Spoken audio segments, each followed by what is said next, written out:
Did you observe any other thing? Process of arresting him.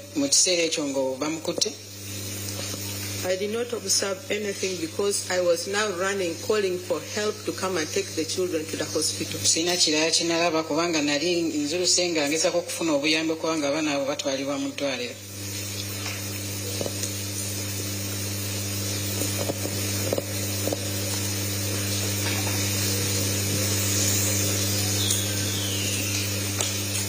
Did you get the help? Yes, yes sir. The court, how? The nearest person there with the car was Auntie Harriet.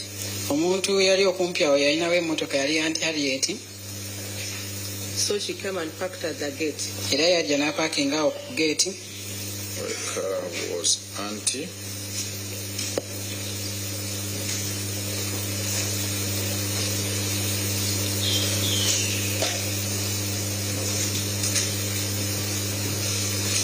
What happened when Harriet came with her car? People hurried to carry the 3 children. And they were alive.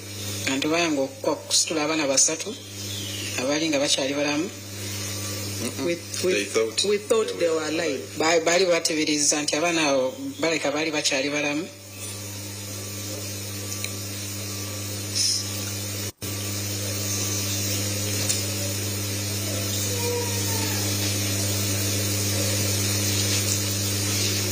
Yes.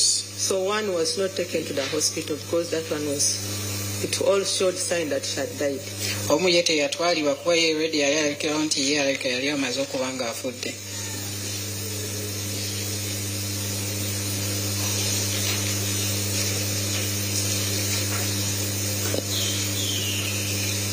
Who was that was left?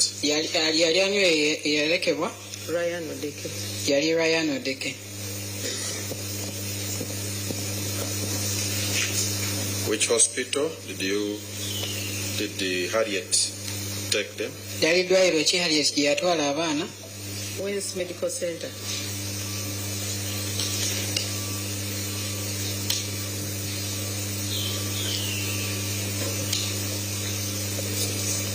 What followed? The police arrived.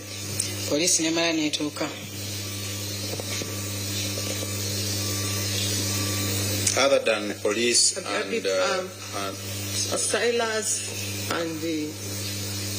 Silas carries offices and locked him there before the police arrived.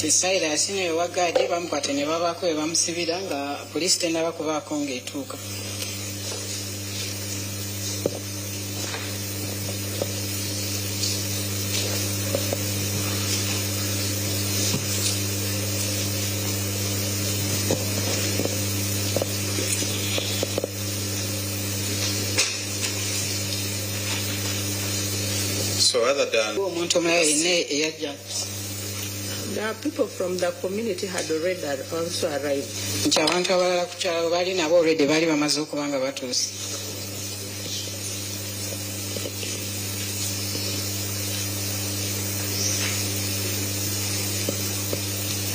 What happened when police came? The police tried to control the people.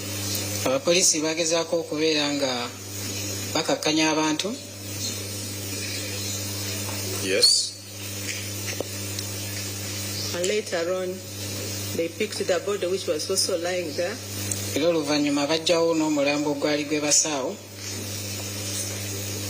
And picked the other ones also at once.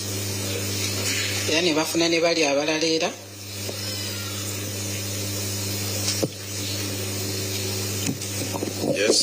Did you go with them to pick the bodies at the hospital?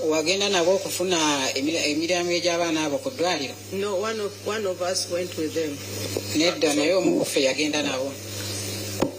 So, okay. And what followed? To your knowledge?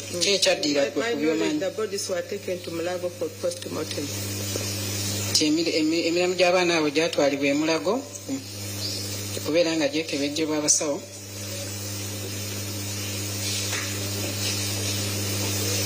What followed? letting that they now the police took statements from us. Oluvanyuma poliisi baatuggyako statement.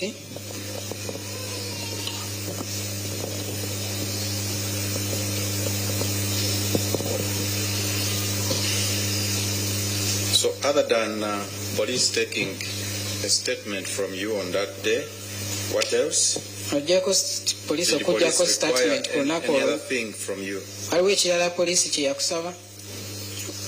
First of all, the police came and closed the place. Police yajja n'eggala ekifo ekyo. Other than that? Ate ekirala? They checked my phone to confirm whether I received the message from the suspect. Ne bakebera essimu yange okukakasa nti oba nali nfunye ssente ezo okuva ku suspect.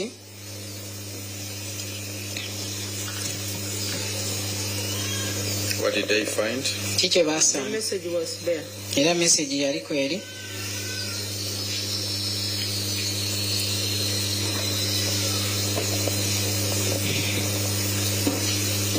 What else? Ate ekirala? The next day is when I was called to go and print my mobile money statement from mobile money. Olunaku olwaddirira we nayitibwa kubanga ngenda okuprintinga mobile money statement yange. Which I did. Era kye nakola. Where did you print your mobile money statement from? Wagiprintingirawo eyo statement eya mobile money? It was from Nkuruma Road. Wagiprintinga ku Nkuruma Road? Nkuruma Road, which place? Nkuruma Road esangibwa? In town. MTN offices. In town ku offices of MTN.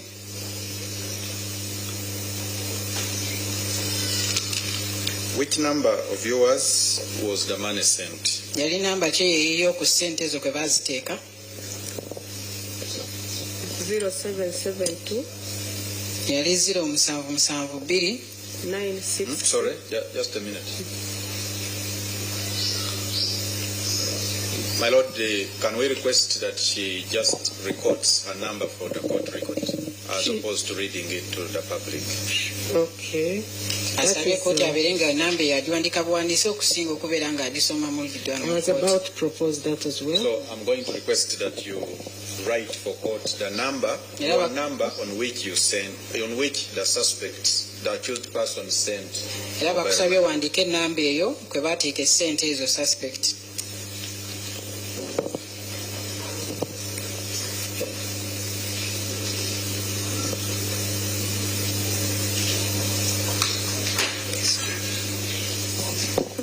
Begin by showing it to the prosecution, to them, and then to the assessors, and lastly to the court.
You can proceed. Other than police asking you to print the said, to procure your said mobile money statement, what else? Police okugamba printing out statement ya mobile money ate ekirala. I I printed the statement and gave to police. Okay. Na printing a statement here nendo aba police. What else? Ate ekirala. The next thing I was summoned to this court. Olala bampita okujja mu kooti eno.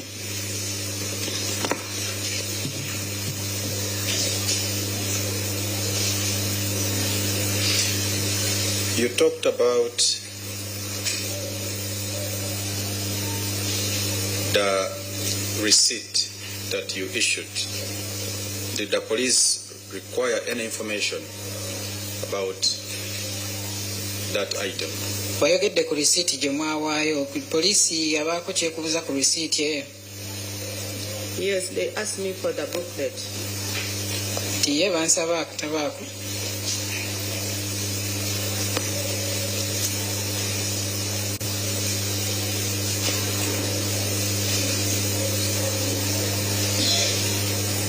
And what happened?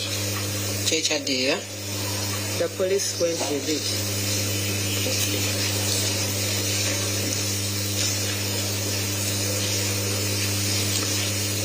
So if I showed you the receipt book and mobile money print that you handed to the police, are you in position to recognize? Ntuwakuwa akatabo aka receipt neyo ya print gye wafuluma eyaba MTN osobola okubeera nga obitegeera. Yes, sir. Tiye. How? Otya. Beginning with the mobile money? Ng'otandise ne statement ya mobile money. The date. Nti nga kuliko ennaku z'omwezi. The amount. N'omuwendo gwa ssente. And the name of the sender. N'erinnya ly'omuntu oyo yaweereza ssente ezo.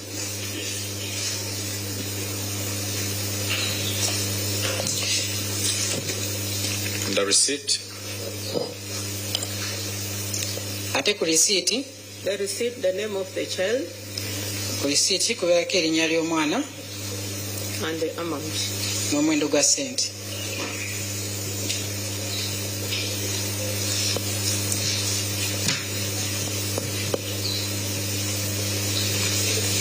I want you to look at the two items. Please begin with the book. Ayagala otunulire ebiwandiiko bibiri, tandika n'akatabo. Tell court if you recognize it. Bulira kooti oba okategedde.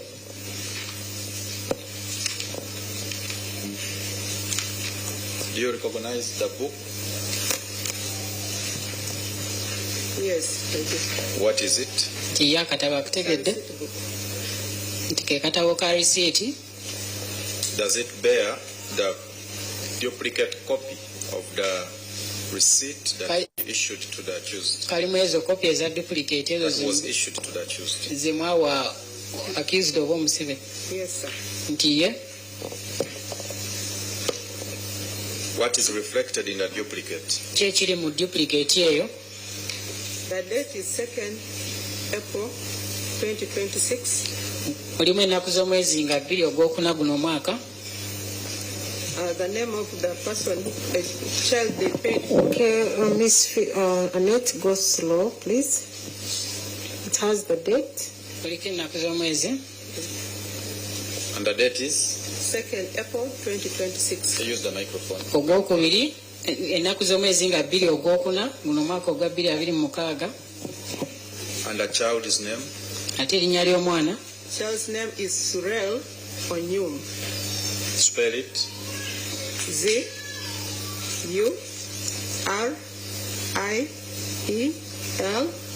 Surel. Erinnya ly'omwana ye Zuriel. And the second? Then Onyum is O-N-Y-U-M.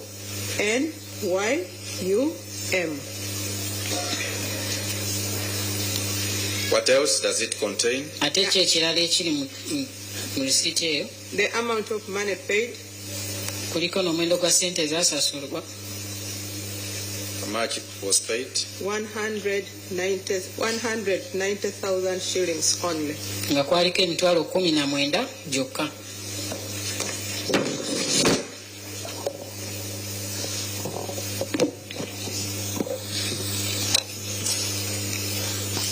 What else? Ate ekirala?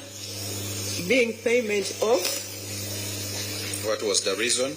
Yali nsonga ki eya ssente ezo ezasasula? Daycare fees. Ezaali za daycare. Plus uniform. Akwaliko n'eza uniform. Plus registration. N'ez'okuwandiisa omwana we.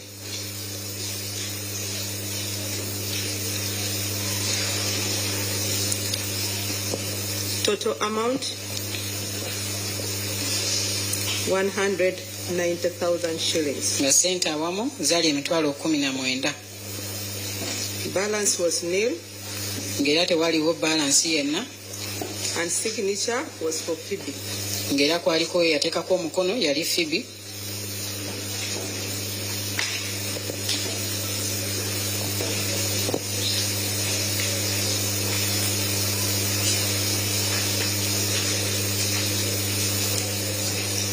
My Lord, I pray that court looks at the school record and compares it with the PID number 1 for PID number 1 to be admitted as an exhibit. Asabe kooti etunule ekiwandiiko ekyo. Got the last page. You closed it.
Let me have a response from the defense. He's asking me to look at this book, compare it with PEID 1, and thereafter admit PEID 1 as an exhibit. What is your response? You have looked at the book.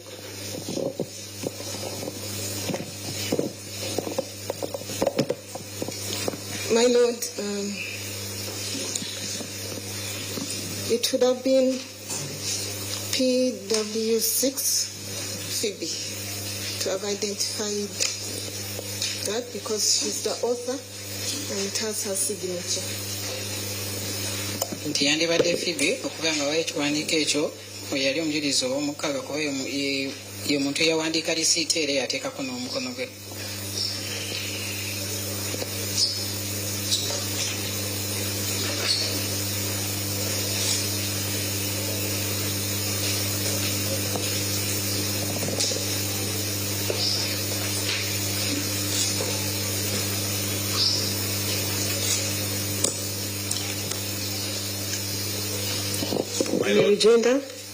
My Lord, from the testimony, the receipt, the witness understands is the custodian of the receipt book.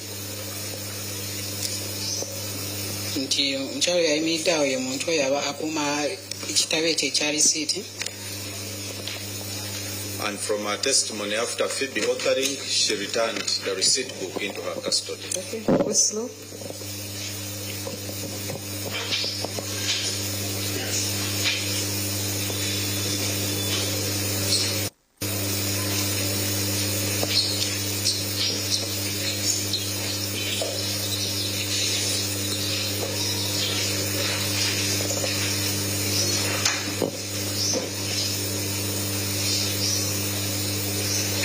Phoebe identified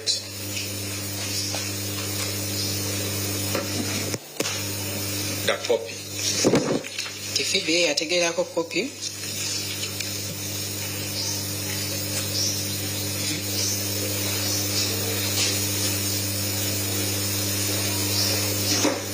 Which in this case, my lord, is in tandem with the record in the receipt book.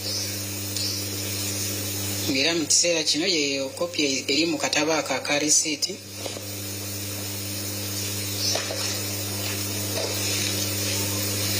My lord, ordinarily,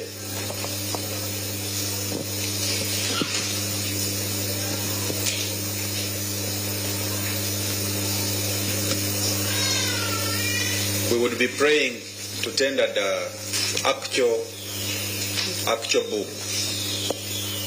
but we think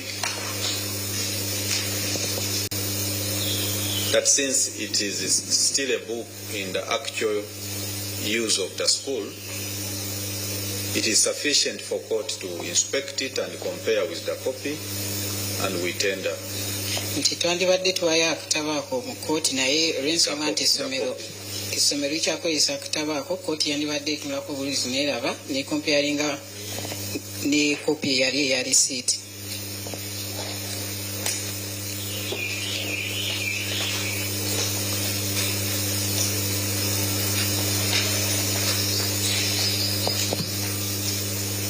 So, my lord, if court is of the opinion that the comparison will not meet the ends of justice, then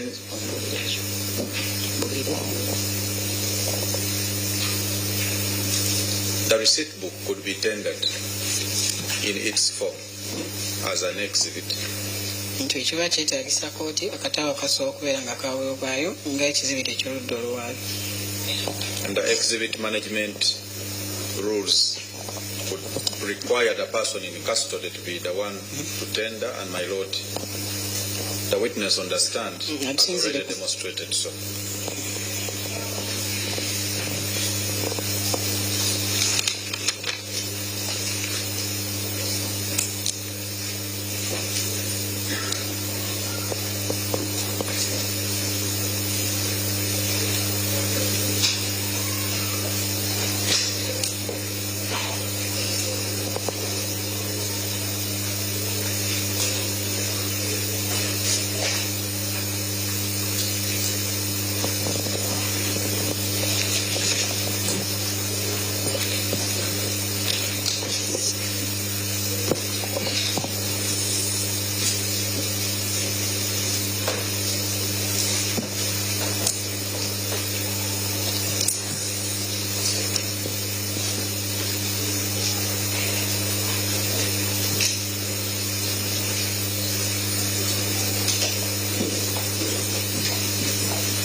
ombere kwije juba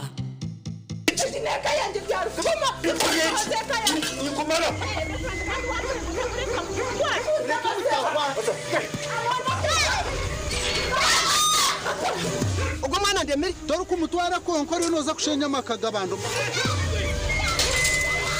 Your hostel oshabire kanga omushinja tarampe nzora rubaje aha nubwo muhame referendum murete abishemwe mutarwana mazara wanje murungi no we no please Ukuzina namushanga bakoresha bakuzina tata zara umukundo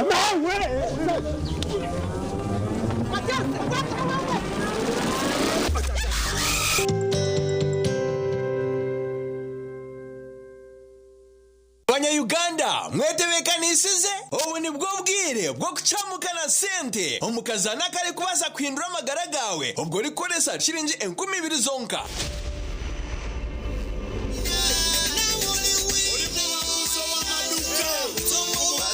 Kaluza Wanti na oliwina Etopo atopuka luza. Alright. Wahura kesho ngorako buri Sunday. Shaisha tunecheka wakahura kesho ngorako. No hano manyangu Mr. Money, Uncle Money, Razak Banks, the truck driver. Nibana tahamu oliwina. The katu terero omhangs witu and we see. Hey. Yes. Kwataka simu kwataka. Omukuru. Yego sebo. Amazina gawe. Agaba Eri. Eri Ogun Razak Banks okuruga TV West niho nakuterera oli live TV West. Yes sebo. Omu programu chamuka na sente. Hine message ayi watunga simu yawo mwami Eri. Message na joina sebo. Message negamba cyo mwami Eri. Message ne ya lecture Create Ventures. Aha. Mitwaro 50. Wahangure mitwaro 50 okuruga TV West. Eri kota shamerirwe neki kota shamerirwe. Shamerirwe munenga sebo. Okazana. Eri kotina matwenje nyenda pure ya karuru. Tera makaruru turu. Ngweno tarindaho terasta bibira chatu na munana star ishatu star 10 hash oyegita mukazano bugahati akarone kagambwaho buri hamwe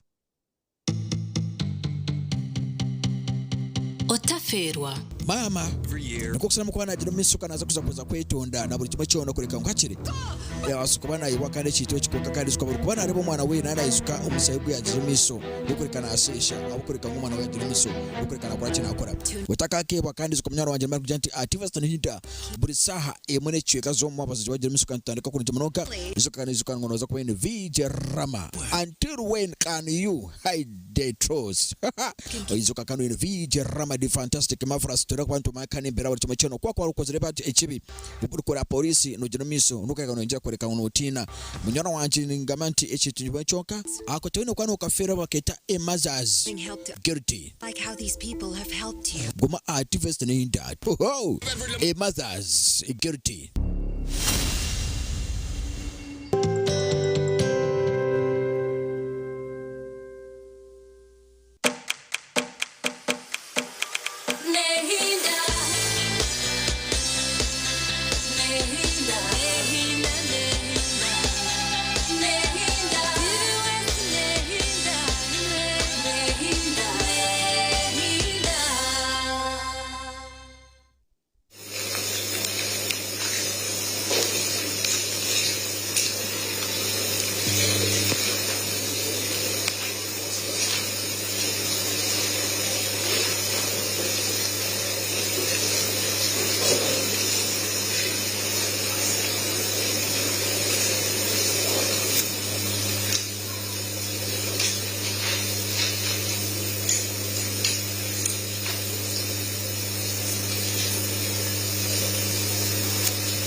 Okay, this is the ruling of the court. I have looked at the receipt book, which contains a duplicate copy of receipt number 2958, whose photocopy was admitted for identification while PW6 Phoebe was testifying.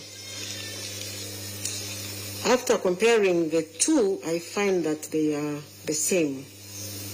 I have also considered the objection raised by the defense counsel to the effect that the witness, PW7, is not competent to tender in this evidence because she's not the author. According to the defense counsel, PW6 Phoebe, who issued the receipt, should have been the one to tender in the document. However, I note that while PW6 Phoebe was testifying, she clearly informed the court that the receipt book was being kept by Miss Annette Odong, that is PW7, in her office, and after issuing the receipt on the 2nd of April 2026 to the accused, she put back the receipt book in the drawer in Miss Annette Odong's office. I also note that PW6, Miss Phoebe, clearly identified the photocopy of the receipt she issued to the accused, and it was at that point admitted as PEID1.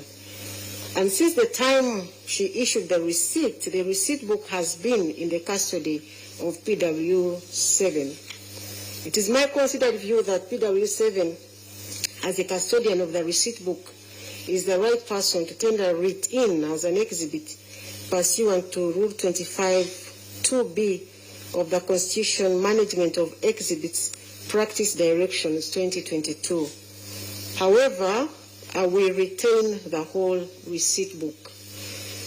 The receipt book is therefore retained, and receipt number 2958, which was issued on the 2nd of April 2026 to Zuriel Onyum for Uganda shillings 190,000, is accordingly admitted, and it is marked PEX5. Omusalayo omulamuzi agambye nti akatabo ako enamba yako eya 2958 agambye nti akatunuddemu era n'akageraageranya ne receipt book ne ka receipt yakaweebwayo wano mu kkooti. Oyo yali omujulizi ow'omukaaga ayitibwa Phoebe, era yali yateekako omukono ogwo. Era nayongera n'agamba nti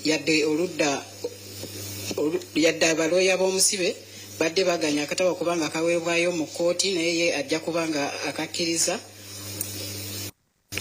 olw'ensonga nti omukyalo ono ali mu kkooti, omujulizi ow'omusanvu Annette ye muntu oyo atereka akatabo ako era yabeera nako, nga yadde Annette yali yawandiika risiiti ng'ennaku z'omwezi 2 ogwokuna omwaka guno eno, era we yamala okuwandiika risiiti n'agiwa omwami oyo akatabo n'akazzaayo mu woofiisi ewa mukyala Annette.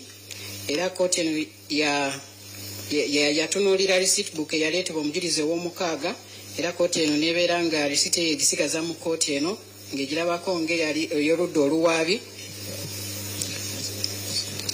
Ng'era omujulizi ow'omusanvu ye muntu omukyalo ono ali wano mu kkooti ye muntu omutuufu okubeera ng'awaayo akatabo ako, era kkooti n'esalawo nti ejja kuba akatabo ako ekasigaza akaalimu risiiti eyaweebwa omwana yali Zuriel Onyum, ng'era kajja kubeera nga ekizibiti eky'oludda oluwaabi ak'okutaano.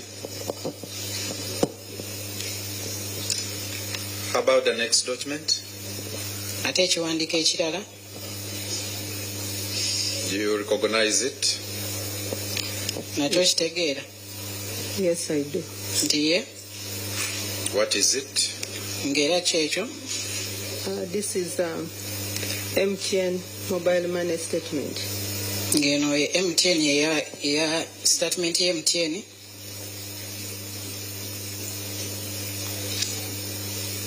Eya mobile money.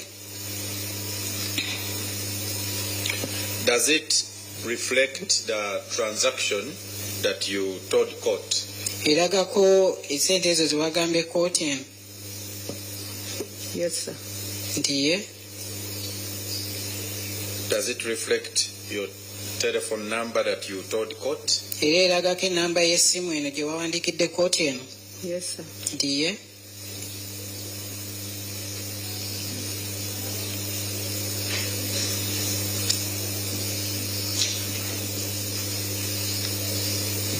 Does it reflect the amount? Era eraga n'omuwendo gwa ssente? Yes, sir. How much is reflected? Ndiye. 195,000. I pray that the land chief state attorney avoids leading questions. Does it reflect this? She's saying yes. That is not proper, my lord. Okay. Appealed? Does it reflect the amount? No, let's you ask in a. My lord, we are dealing with a document with due respect. The witness has already told the court all of these things. We can hear from her. How much money does it reflect? I can always do. Most obliged, my lord. How much does it reflect? Eragako ssente mmeka? It reflects 195,000. Eragako omuwendo gwa ssente emitwalo 19,150. Does it reflect the number that sent? You know, we come to the same. There's just no way of doing it. Trying to avoid also speaking out the numbers here. Actually, for her number, it was deliberate because I can't ask her to read out the number. We already have, and court can always compare. How about the number that sent on your number, the money? Ate namba eyo yaweereza ssente ezo ku namba yo? I have it here. Nti nayo kweri? My lord, can she read it? Does the defense think that they still need it as a private? She read it out or agisome mu lujjudde oba nedda? The number, the sending number. Enamba eyo yaweereza ssente. Let it be private as it was from the beginning. Okay. In what column is the number that sent reflected? Enamba eri mu kolomu ki? It shows from. The numbers.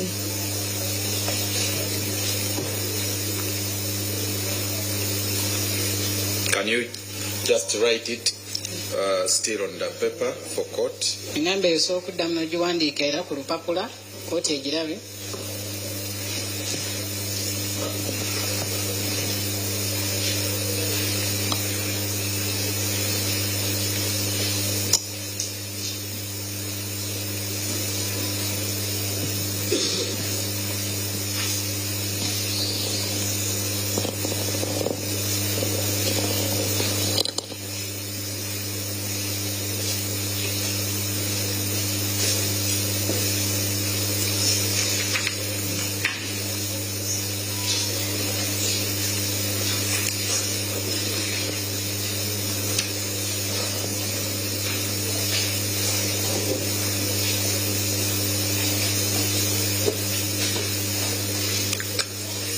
Can I have the statement first?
Yes, Mr. Morgan, you can proceed.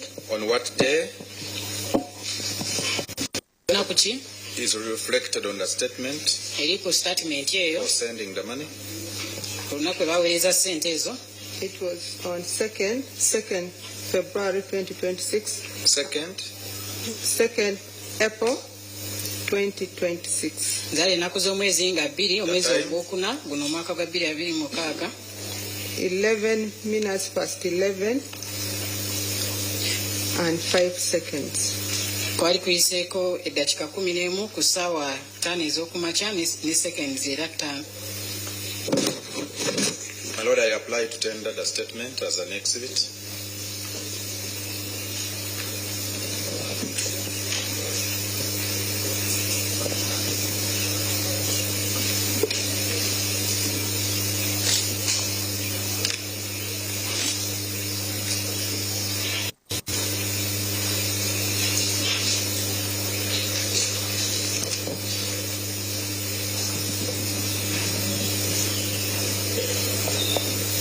Yes, Mr. Kumbuga or Mr. Rawe, who is responding to that? My Lord, we have an objection to that exhibit. Oludda olwabi lusabye ekiwandiiko ekiweeyo ng'ekizibiti kyabwe era abaloya b'omusi ne bakiwakanya.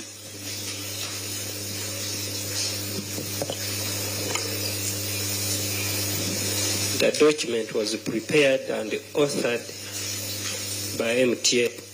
Ekiwandiiko ekyo kyakolebwa aba MTN ku Nkuruma. Therefore,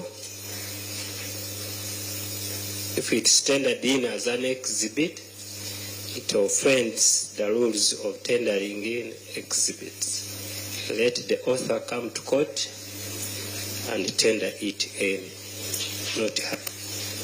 Era kiba amateeka ag'okubayo ebiziti mu kkooti nti era omuntu oyo yennyini aba yakikolayo emitindo baba balina okujja wano mu kkooti ne baba nga bakiwayo.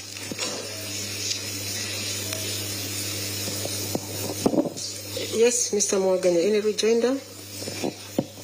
My Lord, does our land colleague want to specify which rules so that we respond from an informed point of view when he says this procedure breaches rules? Which rules, my Lord? Yes, Mr. Kumbuga, it offends which law? My Lord, right now I do not have the law, but the law of tendering in exhibits, especially documents written, Etteeka ery'okuwaayo ekizibiti ddala ebyo ebizibiti ebibeera biwandiikiddwa.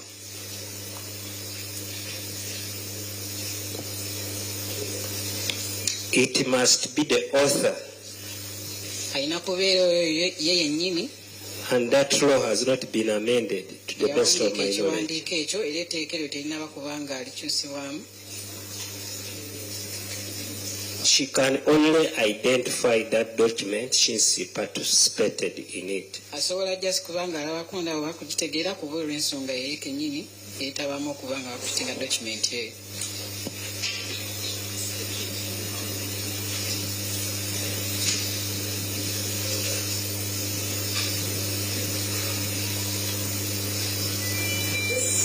Morgan, My Lord, the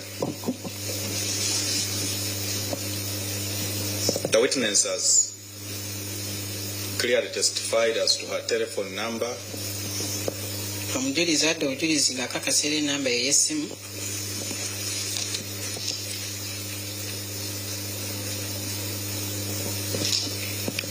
And to the fact that she personally went ng'era ye kennyini yali yagenda to the telephone provider and secured her personal mobile money printout. kwabo bennyini abaali b'omukutu ogwo ogwa MTN asobola ye kennyini afuna printout okuva mu abo MTN.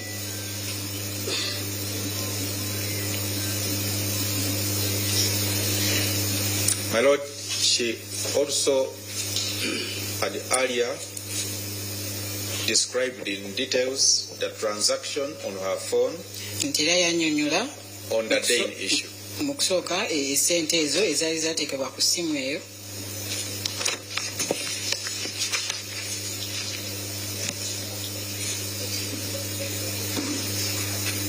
My Lord, under Rule 25, 2F of the exhibit management of the Constitution, management of exhibit practice direction of 2022.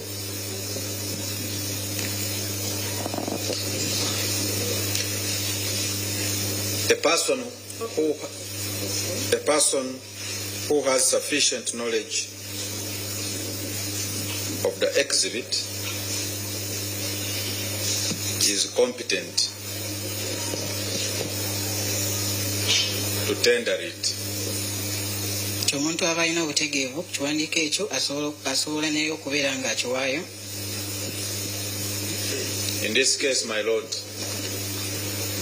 the witness has sufficiently not just described the transaction, but also the process through which she personally secured it. Ngero omujulizi oyo atunnyonnyodde emitendera gyonna gye yayitamu kubanga afuna statement eyo. My Lord, we believe she is competent in that regard. Era nga tukkiriza nti naye abeera asobola okubeera ng'awaayo ekiwandiiko ekyo mu kkooti.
Okay, this is the ruling of the court in respect of this exhibit. I have listened to the objection that has been raised by the defense, and which is to the effect that the witness, PW7, is not the author of the document that the prosecution seeks to tender in through her. And she's therefore not the competent person to have it tendered as an exhibit. I've also considered the argument by the prosecution that the witness has testified to the processes through which the same was produced. However, I find that whereas the witness has clearly described the document by her mobile phone number and the number of the sender and the transactions of the day, it is also my finding that no evidence has been laid regarding the steps taken to having the statement printed. Whereas she testified that she was called by police to go and print the document, it did not come out clearly whether the request was oral in writing, and it also did not come clearly in her evidence as to where she put the document after having it printed. Did she keep it? Did she hand it back to police? That evidence was not adduced. I have taken note of Rule 25(2)(f) of the Constitution Management of Exhibits Practice Directions 2022, which provides that any person with sufficient knowledge may tender in an exhibit, and whereas I agree that the witness has sufficient knowledge pertaining this document, I don't find it proper that she should be the one to tender it in light of the fact that the chain of its movement has not been laid out before the court. It should either be tendered in by the author or the person at whose instance it was printed. I therefore decline to admit it as an exhibit, but I find that the witness has sufficiently described it, and I will admit it for identification, and it is accordingly marked PEID 2.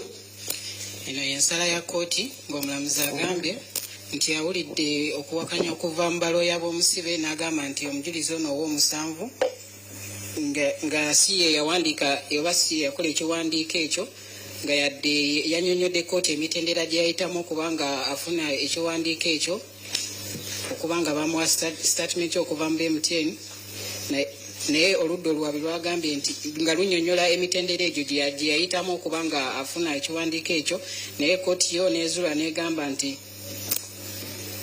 byezudde nti tewali kirambulukufu kyali kiraga nti omukyalo oyo yamala ofuna ekiwandiiko ekyo ye kennyini yali yakisigaza n'akitereka oba yakiwaayo mu bapoliisi, nga yadde kooti ekkiriza nti omukyalo yabadde amanyi ebiva mu kiwandiiko ekyo, nga kubanga olw'ensonga nti yali yayita mitendera egyo okufuna statement eyo, naye kooti yo temanyi mitendera ki gye yayitamu okubanga ekiwandiiko ekyo gye kyakuumibwa.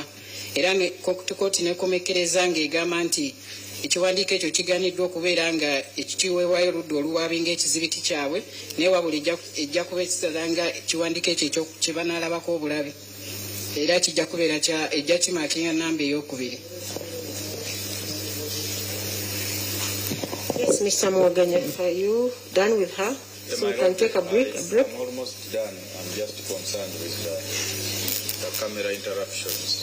I know they have a right to take photos, but please, they're getting interrupted.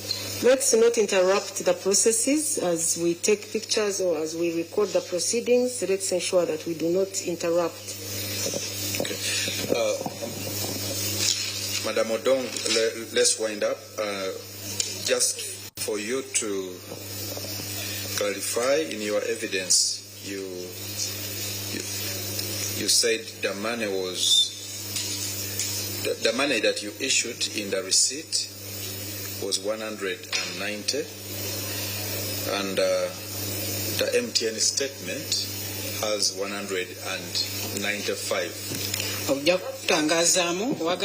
think that explanation she gave already. My Lord, if court captured it, the 5,000 was for withdrawal charges. My Lord, that is all we have from her. Okay, may I propose that we take a health break of about 10 minutes before we bring her for cross-examination? So we return at 10 minutes after midday.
bali yutole kabali. I do, I do, I do, I do, I do, I do, I do. Hejuru kuno tekashara, uzima jikumeke bendera. Dikayo kom fantasy. I'll be a ninja, you're sexy ninja. Hustler, hustler, hustler, get the people. Mawula muwa musibe njege.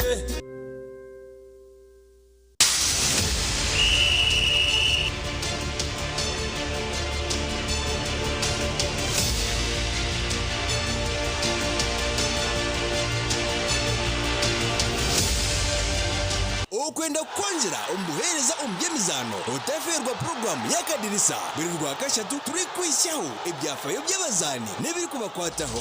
Akadirisa nikakorwa ganda mazoba arwo kubanza no rwa katano kugashamwenda okwisa shamwenda necwe kazihangwe aha TV West nehinda. Oine chiroto cyo kwombeka noyenda kutunga kumanya no kwega kurugomba hangu twegiteho aha program y'ebyobwombeki ayituruko bantu tayira ba engineers bari kutuganirira buri kimwe icyo yine kumanya hakwombeka innovations buri zobe nsineyitorora nsinembe bisya byinshi so tugumantuleta design zeshemeri tungo bahabuzi kurugomba hangu rero manye bahama byo kuhangaza byombeko byawe no kubanza bakora land surveying report kumanya erita karwaza kombekaho yine sharosharo zishikire ninga waza kombeko muri yabandi ebyo gwombeki ne babe ruhabo rwa mukaga shahe mwezo mwebazyo kandi byije bugaruka mu rwo kubanza shaha mukaga zihangwa.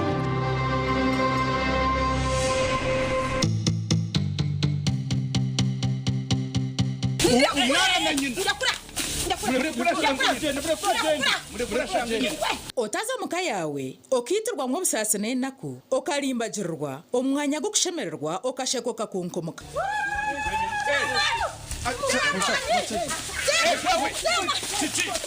Omuzano muko wanje kurga omba ankore actors nugutuya we chubaro.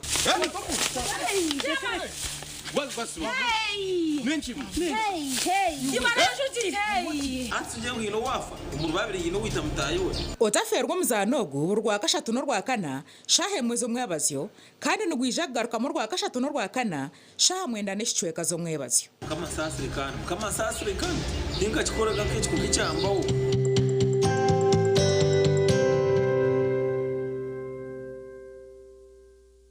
Kurgo Misiri hamwe no marisizo kuza omukutaho mutindo nutukuretera buri kimwe cyona kurugomba hinje nabarisa wabo hingire na mnonga kuko abo kwa nyoni ndiye koze cyamani. So iwe oryokwe orkwenda kwegera aha program ejere bakangubura rwa kabiri orho buterevu ori ha TV West habwo ntuje kwantu kuretera abahangu abakugugu batwegese okora okongera mutindo aha bituhinjire ne biturise kwenda ngo niwe oryo mukor kwenda kwega ojere chinte cyuwayongeraho ecyuwayeganiwo katasya kasente okabisa hweka yawe uri omwe nayiza hayebuza kantuma nkabeje nibazi byaro mucisharara kanda hakaharuho kabejo mu mbuga awina ko harakumanya agambire hondi izo kandi umuntu yakubuza ho bwenje utakabura kumuhabura manya oyege okore neitwe obwe turi kuretera abahinje n'abarisa abine byo kwegesa ahabwo kuba buhinje no burisa hato no rwo rugendo kandi ndebere entasiya yo kuhinga no kurisa no butatire mu munonga no tamucice kandi uyiha mu cyango kurigera uko warebera uhinje no burisa ira okurisa kaba kuyo kwa abantu babire bari nkabatashomere konka hato buhinje no burisa niyo backbone yihanga ryitu mwene rebeka mu program eje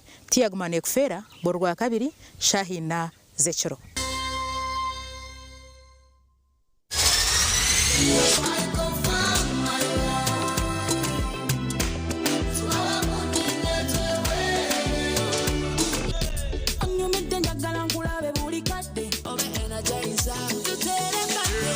You are so different. Oya wiro muri bali yutole kabali.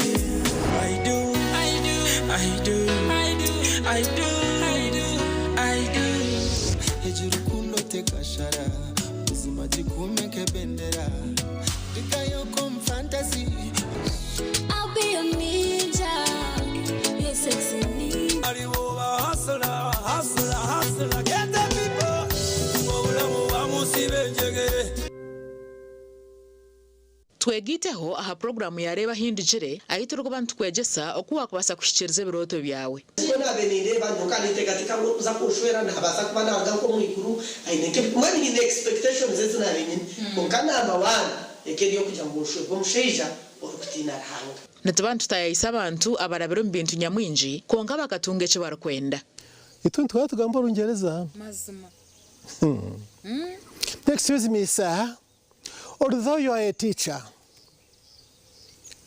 we cannot keep quiet when you are leading us astray. Niwana huririre headmaster yemerera nawe yagamba kanta kataranye bire. I know. Familiarity breeds contempt. Headmaster yihayoruga. Yakuterroga. Very good for. Sho headmaster asata jireba. Yega kurabiro mbinte baraberemu otunje kumanya no kwetegereza rero tunje cishumuruzo cyo kwangura kandi okega no kubicira nyensi kurunugira ngo toragire mu kanisa buriya bu school fees bura ukaba no yegomba kushoma kintu profession cye wabino ko abashomeza kunabemba rebo mu shomero ndabari smart bakabajwara bashomeza bitu bajwara impare ngufu na za stocking ndengwa za kaki abajenyi bitu nubabana batuganirira aha binte baraberemu kandi nubababina no bahabuzi obwakubasa kukuyamba kushikiriza biroto byawe ranga kandi eto munsi konkanyizire kugashaki ndyaye gasiraki ndya kuna kuferizoba abandebere baryagambaki reba hindujire nebereho buri Sunday shahi naze kiro aha TV West Honga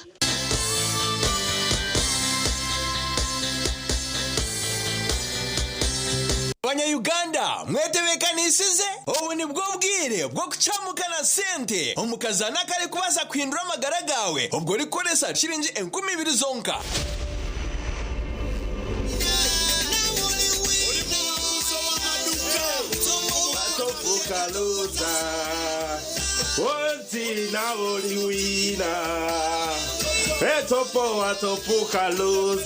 Alright. Wahurira kesongorako buri Sunday. Shaisha tunecheka wakahurira kesongorako. No hano manyangu Mr. Money, Uncle Money, Razak Banks, the truck driver. Ni bana tahamu oliwina. The katu terero omhangs witu and we see.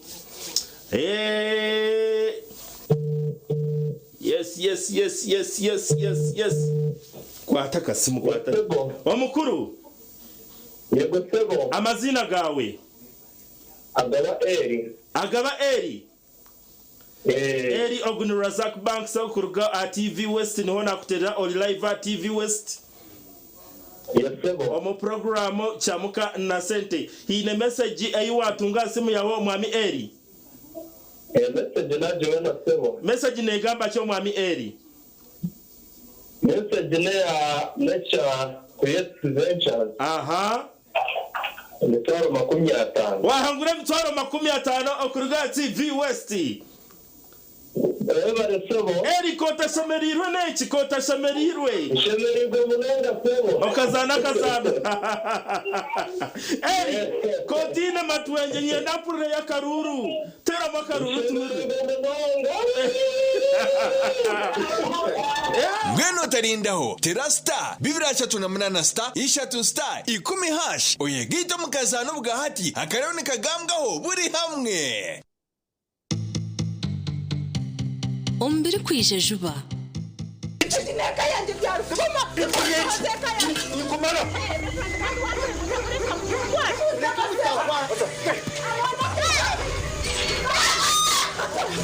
Ugo mwana ndemeri dore ko mutwara konkore noza kushenya makagabando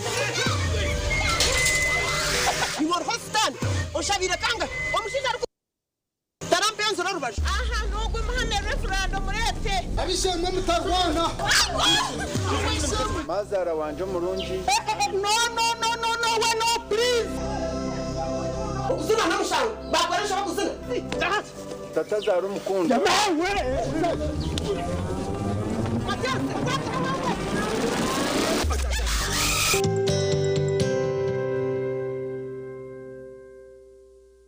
When you don't use Momo, you are forced to quarrel. Mama kabalansi.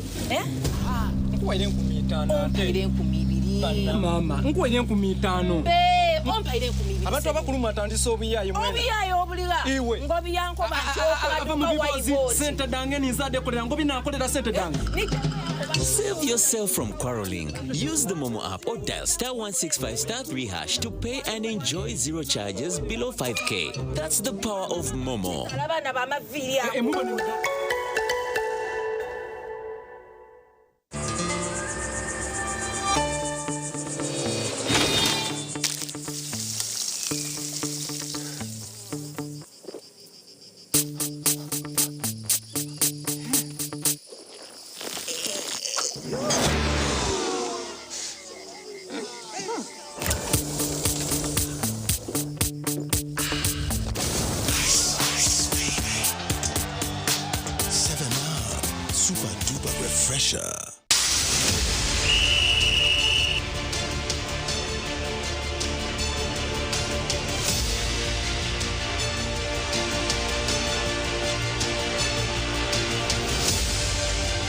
Okwenda kwanjira omuhereza omubyemizano otaferwa program yakadirisa buri rwa kashatu turi kwishaho ebyafayo by'abazani nebiri kubakwataho akadirisa nikakorwa ganda amazoba arwo kubanza no rwa katano kugashamwenda okwisa shamwenda necweka zihangwe aha TV West nehinda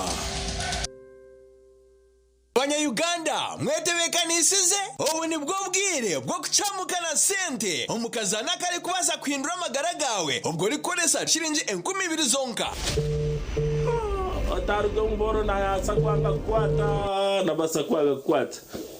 Hello. Hello, hello. Hello. Hello, hello. Yes, hello. Wasibo tasawo. Sibirege sawo. Osibirege. Amazina gawe nibakwetoha. Amazina n'abanyita Kapa Steven. Kapa Steven no manyo wakuterera.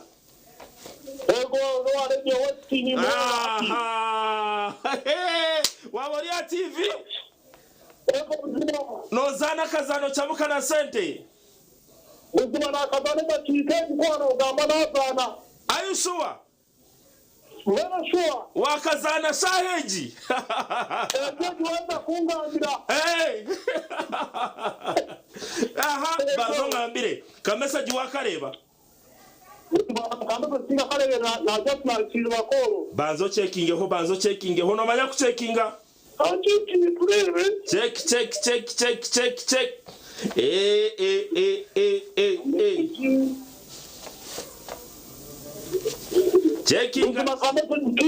Kiza. Nikajira ngwenchi. Emitwara tano. Kata kurra karuru toine matwenje. Kana huromu tondizaho. Na huromu tondizaho noha. Noho kuri yarubazwaho. Mweno tarindaho terasta bibira chatu na mnana star ishatu star 10 hash oyegito mukazano bugahati akarone kagambwaho buri hamwe Oine chiroto cyo kwombeka noyenda kutunga kumanya no kwega kurugomba hangu twegiteho aha program y'ebyogombechi ayituru kubantu tayira ba engineers bari kutuganirira buri kimwe ocho ine kumanya hakwombeka innovations buri zobe nsineyitorora nsineyime bisya byingi so tugumantuleta design z'eshemeri tungo bahabuzi kurugomba hangu rero manye bahama byo kuhangaza byombeko byawe no kubanza bakora land surveying report kumanya erita karwaza kombekaho rinesharo sharo zishikire ninga waza kombeko muri yabandi ebyo gombechi ne babe ruhabo rwa mukaga shahe mwezo mwebazyo kandi byije bugaruka mu rwo kubanza shaha mukaga zihangwe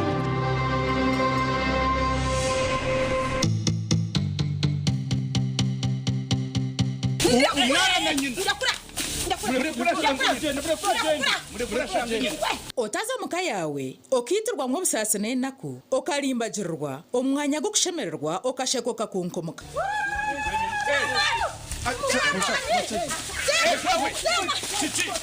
omuzano muko wanje kurga omba ankore actors nugutu yawe cyubaro Wagbasu. Hey! Menshi. Hey, hey. Yimarashuti. Hey. Atsinje ngino wafa. Umuntu babiri yino wita mutayiwe. Otaferwa muzanogu urwa kashatu no rwa kana shahe mwezo mwabazyo kandi nugwijagaruka mu rwa kashatu no rwa kana shaha mwenda neshicweka zo mwebazyo. Kama sasure kandi. Dinka chikoraga kechi kukicyambaho.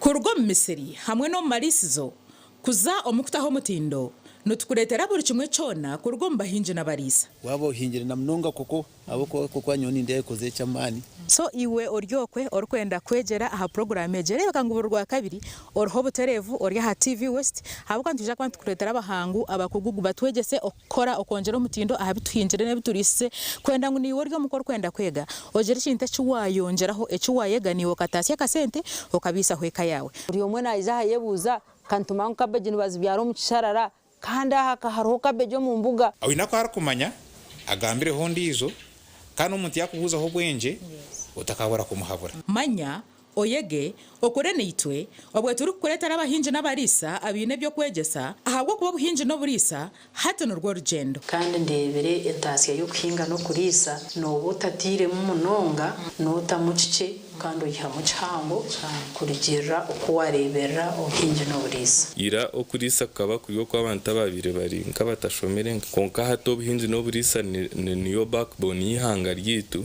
ngweno rebeka mu program eje tiyagumane kufera borwa kabiri shahina zechero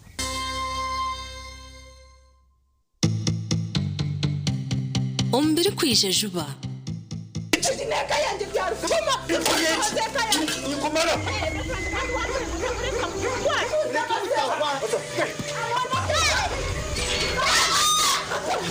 ubwo mwana ndemeri dore ko umutwara konkore noza kushenya makaga abantu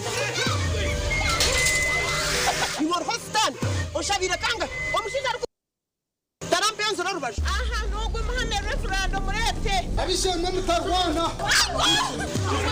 mazara wanje murungi no we no please ukuzuna namushango bakoresha bakuzuna tatazara umukunda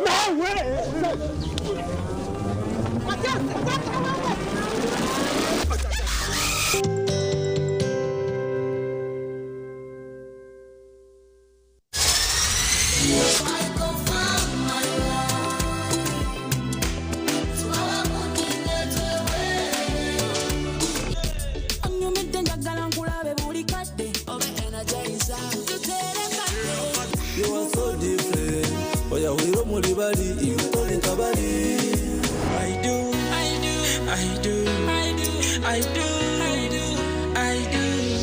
Hejuru kundo tekashara. Uzima jikumeke bendera. Dikayo kom fantasy. I'll be a ninja. You're sexy ninja. Hustler. Get the people. Mwana wa musibe njegere.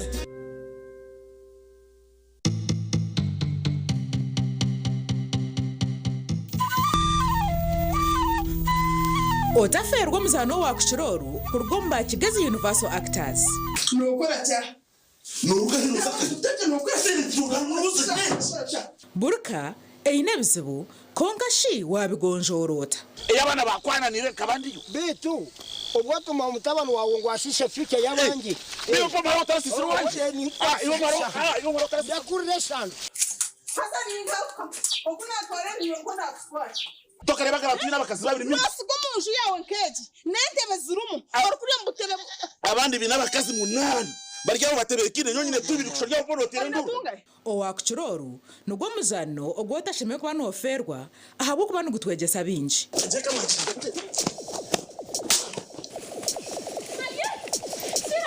nugubagoroho burwo kubanza no rwa kabiri shahe mwezo mwabazyo kandi gwija kugaruka mu rwa kashatu no rwa kana shahi ikomizo mwabazyo inyi nikakutumengo cyacora mwana yongwe niko kwaje muzara bakaba kumera ngo mutwege denkaru kanu yantino ko mwana ninga kwenyina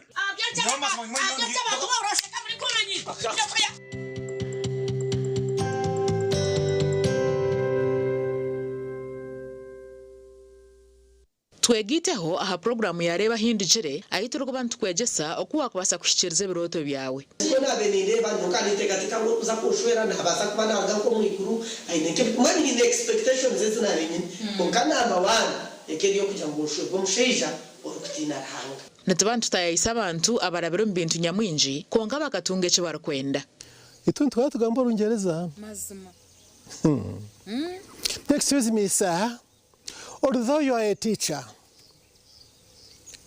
we cannot keep quiet when you are leading us astray. Niho nahurire headmaster yayemerera nawe yagamba kanta kataranye bire.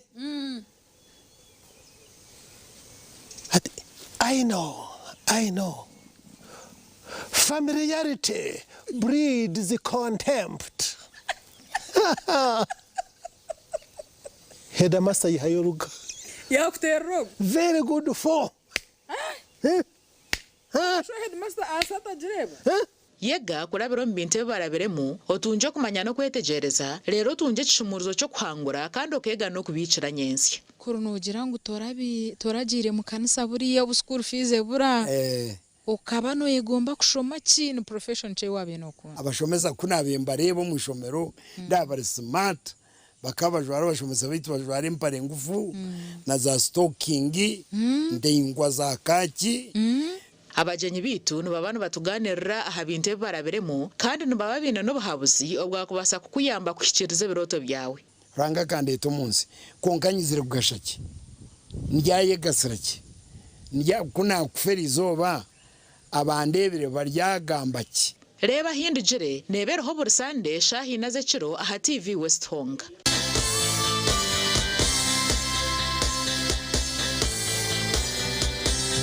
tandikisa bakurunji na simka program aha TV West twegiteho okurugoro kubanza okwisirwa katano okutandikana shahi mweza kasheshe aha TV West oboro kutunga biri kugarura mu mujinya okumanya nebindi binji imwe mutense umuringo gwanyo ko yimuri kugira ngo bundi tukaje utakubasa kutambira tukaje twakubasa kwihaho urukubanza netubane tuganira habiragiro nebyo bwegese ebyino mugashahariwe urwa kabiri netubatuye n'abahangu abari kutwegesa ahabimishuburo nesente ebyakubasa kongera mani omurugendo rwa urubukozi urwa kashatu netubatuye n'abahumuriza abari kugaruza imitima yitombuteka hamwe no kugonjora inshonga z'amaka omuntu okubowa mani ningashi umunyeto kuburyo wo mani izina roryekora kandi izina ryo kwekora ry'umunyeto izina ryo ry'urukweto wakuze urwakana nituganira byo butegeci hamwe n'ebitwihinduririze ebyakubasa kwindura ihanga ryitu eriri kwesimisa kandi urwakatano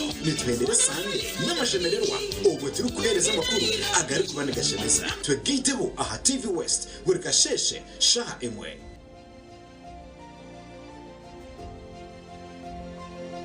Banya-Uganda mwetebekanisize ubu ni bwo bwire bwo kucamukana sente omukazana kare kubasa kwindura amagara gawe ubwo rikoresa shiringi 20,000 zonka otaruga mboro na yasa kwanga kwata na basa kwanga kwata halo halo halo Hello. Halo, halo. Yes, hello. Wasibo tasawo. Sibirege sawo. Osibirege. Ego. Amazina gawe ne bakwetoha. Amazina n'abanyita Kapa Steven. Kapa Steven no manyo wakuterera. Ego no areke westi ni mwana. Aha. Waboria TV. Ego buzima. No zana kazano chabuka na sente. Buzima na kazano bakike kwano gamba n'abana. Are you sure? Very sure. Wakazana saheji. Ego wenda kungangira. Hey. Aha, bazo ngambire. Kamesa jiwakareba. Banzo checking ho no manya ku checkinga. Check. Checking.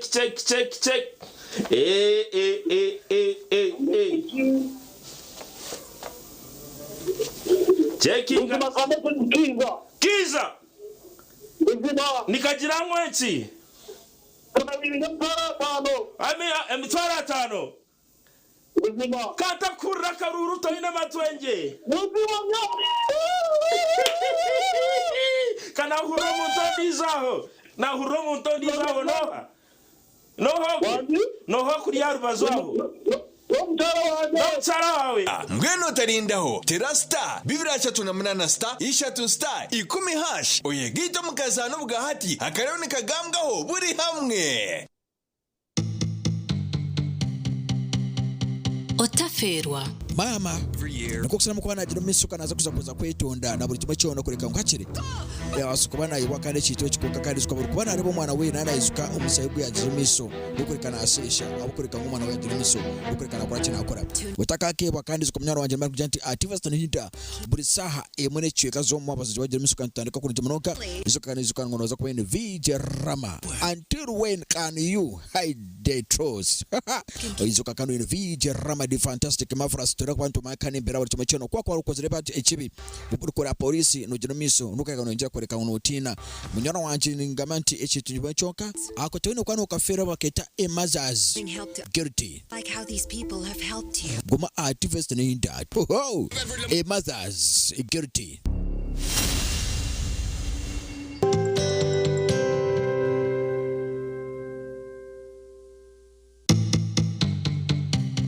Ombere kwije juba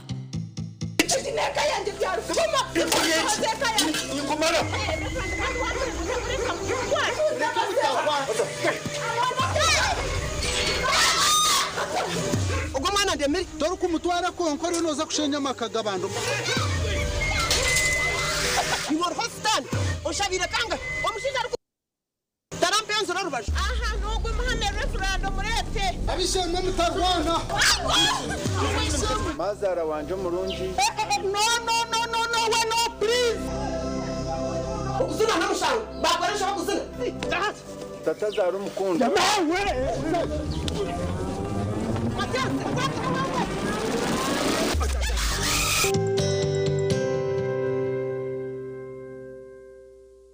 Banya-Uganda mwetebekanisize ubu ni bwo bwire bwo kucamukana sente umukazana kare kubaza kwindura amagara gawe ubwo rikoresa shiringi 20,000 zonka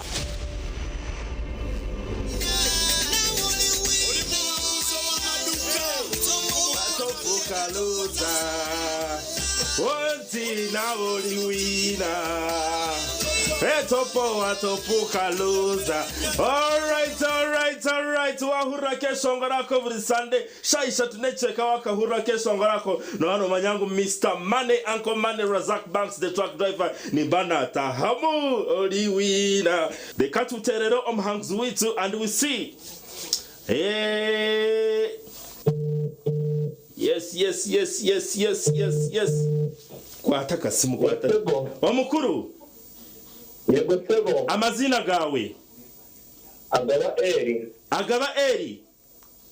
Eri Ogun Razak Banks okuruga at TV West niho nakuterera oli live at TV West.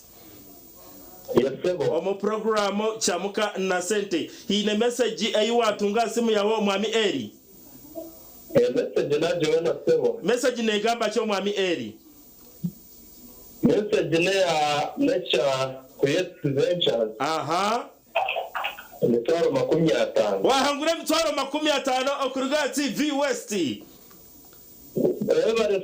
Eri kota shamerirwe neki kota shamerirwe. Shamerirwe munenda sebo. Okazana. Eri kotina matwenje nyenda pure ya karuru. Tera makaruru tumuri. Ngweno tarindaho tera star 238 star 3 star 10 hash oyegito mukazana ubugahati akarero nikagambwaho buri hamwe.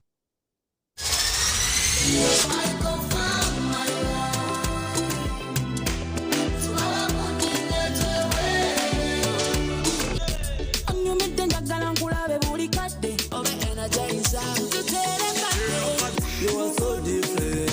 Oya wiro muri bari ibitore kabari. I do.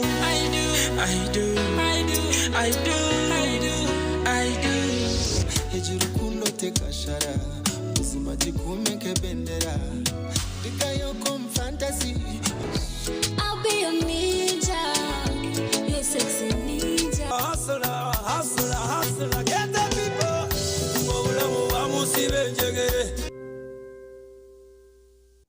When you don't use Momo, you get unwanted surprises.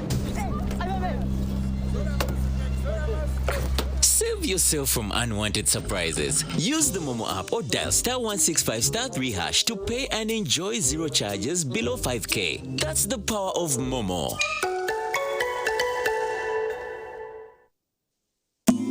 Cooking all that makes food sweet. Tastes so good like mama's keys. Sweet tamasana, yeah. Stir gold is the oil you cooking oil for a tasty meal to live a healthy, happy life. Stir gold, refined, fortified, blended pure vegetable cooking oil, second best to a mother's love.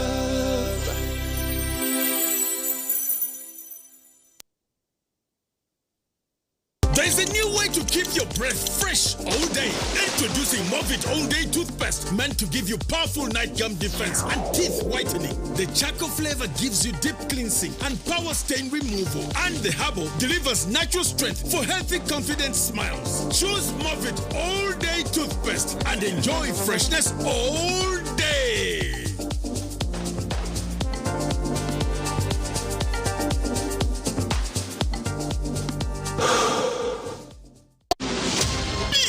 Bolder and hotter than ever. Hello, Mr. Right is back in season 3 on StarTimes Makula Chika, starting 15th March every Sunday at 8 p.m. This is Uganda's ultimate TV dating show, where intentional kings step up and confident queens dominate the stage, where charm meets class, swag meets beauty, and money meets nyash. All in Spotlight. Who will walk away with a soulmate? Hello, Mr. Right Season 3. It's sponsored by Vaseline, Viat Sherry, and lead sponsor Chinatown. Hello, Mr. Right Season 3. Love, vibes, drama.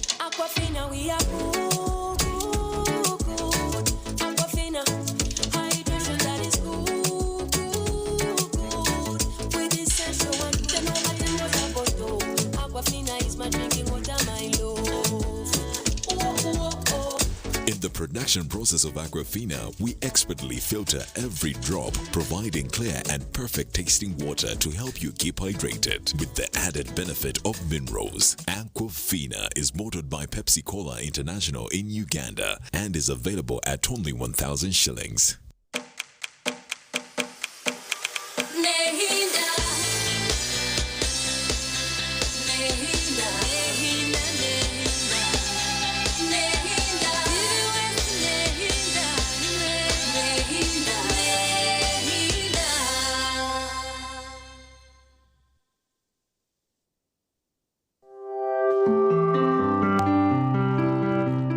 Omushongi nugukushyibwaho Aquafina enriched drinking water.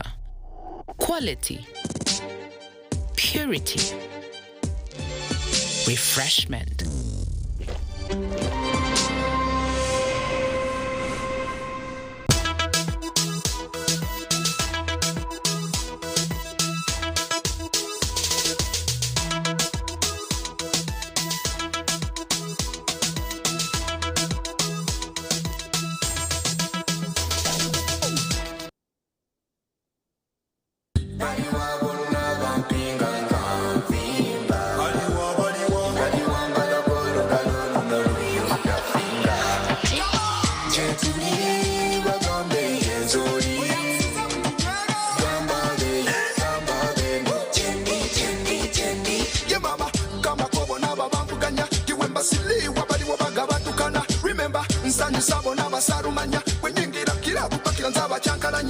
Masaka ne waleyo embale ho imaneyo jinja busia ne balaleyo mubende fotabeyo undi wucho mutukuleyo gulanu wanayeyo jendi baliwa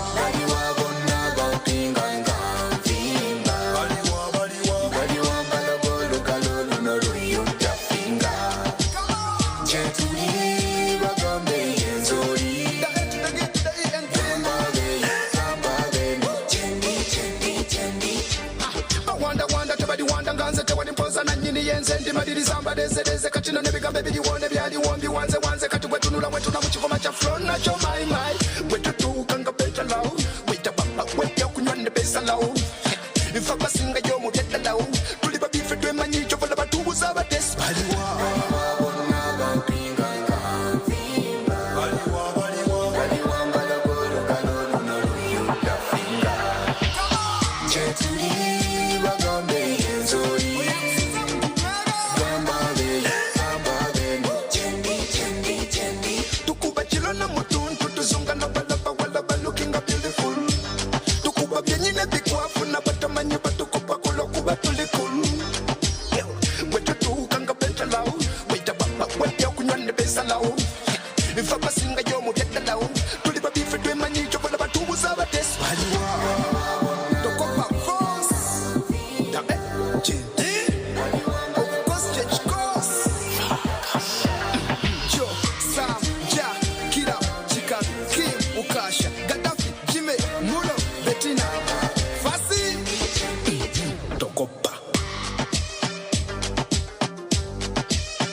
wafuuke balo okwagala kulya n'okusumbuwa naye omutima gw'omusanyufu nange njagala mmanye wosula tubiteekemu obugunjufu obudde buliyitawo nga weekosa laavu njagala nkuwe mu bujjuvu mu mazima lwaki tonsaasirako naye naawe oyagala nkole nkyakale aweebuusa tewenyenya tulowoozaako nokuba mama obeera wekyanga tumisinganya nnyonnyo ekinuma lwaki obugaana obudde bw'ekiro sikyebagambira nekyusa tuli balumu n'abasezi balimpulira mukwano nyamba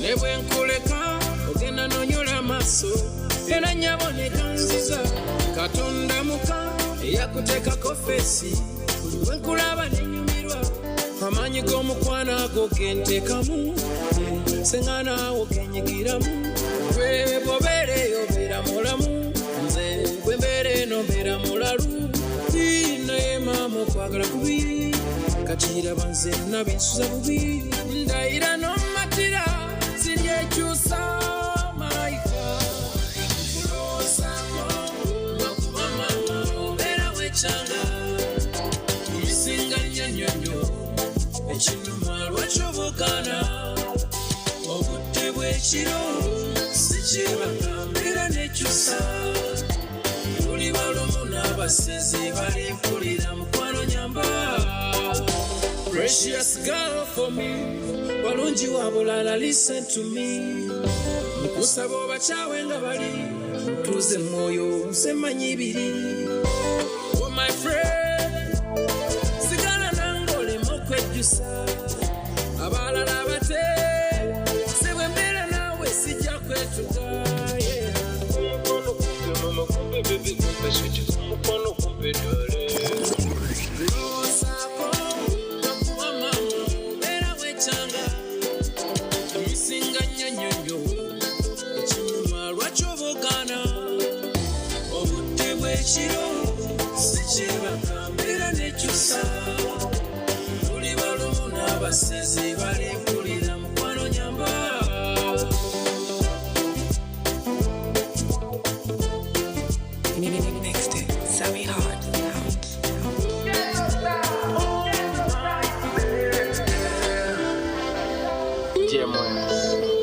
You know what I mean?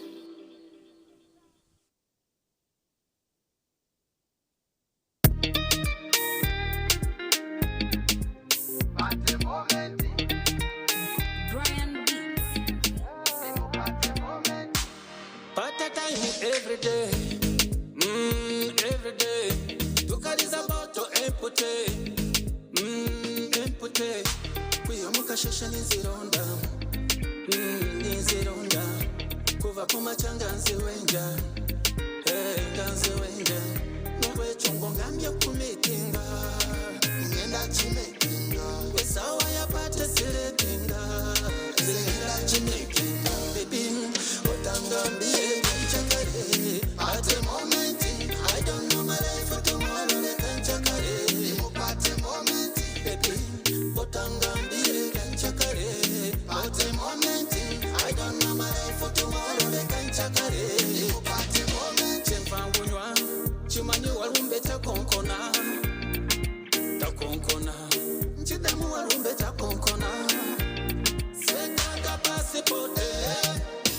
Pasipote, ujijagwe padurike, padurike. Nwe chongo ngambye kumitinga, ngenda chimetinga. Wesawa ya pate siretinga, nze ngenda chimetinga. Baby, otangambie nchakare. At the moment, I don't know my life for tomorrow. Nchakare, at the moment, baby, otangambie nchakare.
When you don't use Momo, you get insulted by strangers.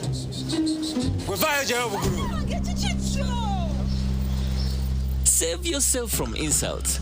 Use the Momo app or dial *165*3# to pay and enjoy zero charges below 5K. That's the power of Momo.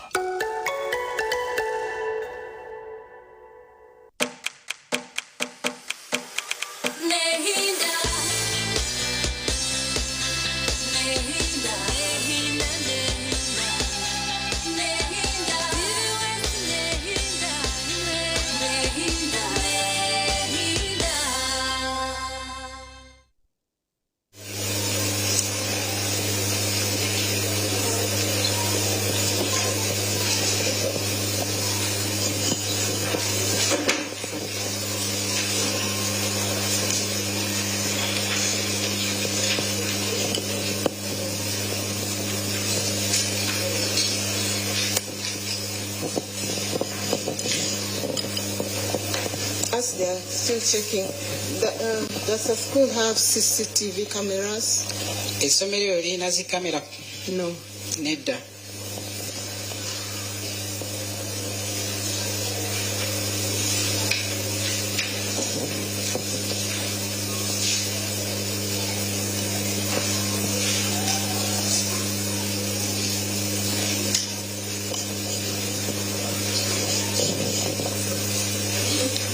Was this statement read back to you? Statement eyo baddamu ne bagikusomeramu.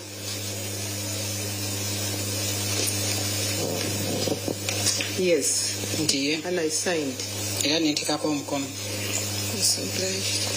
You go to the last page of your statement. Genda ku page esembayo mu statement yo. Where your signature is. Wateeka omukono gwo. Count from the top to line 5. Naye waggulu ku line ey'okutaano. You've gotten there? Yes. Read the fifth line. Tusomere line ey'okutaano. From down, from up. From up.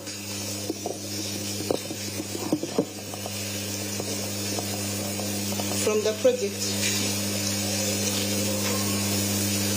It reads, the project doesn't have any security guard or any CCTV cameras. Since the client... No, that's all. Nti project terinawo security guard yenna oba ne kamera zennyini ziba zikuuma ekifo ekyo. My Lord, prepare to tender in this statement.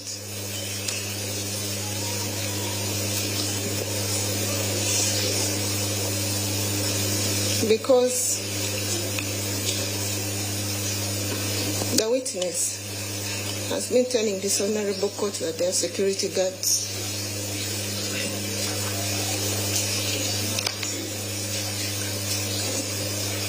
Can I say something?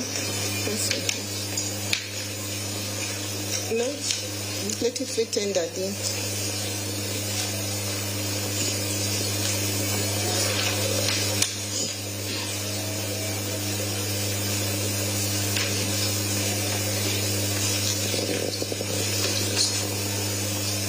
What you write, you want to tender in the statement because the witness has been telling the court that the school has security guards. Yes. And in the statement she said there was no security guard. Lawyer asabe statement eweebweyo mu kkooti kubanga ye mu bujulizi bwe wano mu kkooti abadde agamba nti essomero libadde lirina security guard naye ye mu statement ye gye yawaayo mubadde mu birala nga yagamba nti essomero lyali teririna security guard.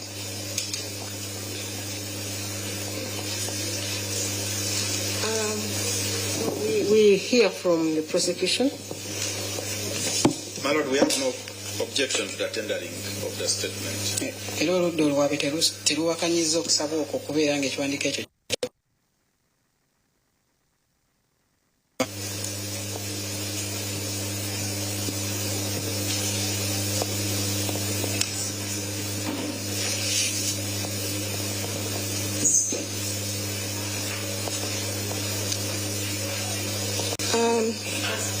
Miss Sarah, please let me first make a ruling on that.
Okay, the police statement of Annette Odong, PW7, which was recorded on the 2nd of April 2026, is hereby admitted as a defense exhibit and marked DEX1.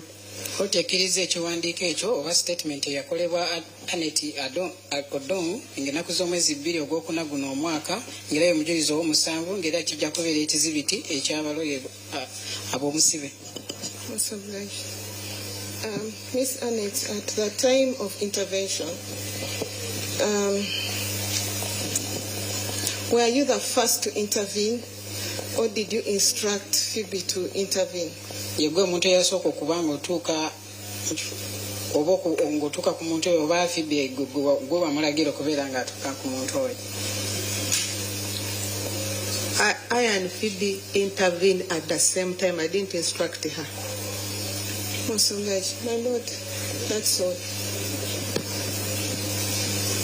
My Lord, abatukira kaseera ke kamu. Some questions? Yes, my It Lord. is okay. Go ahead.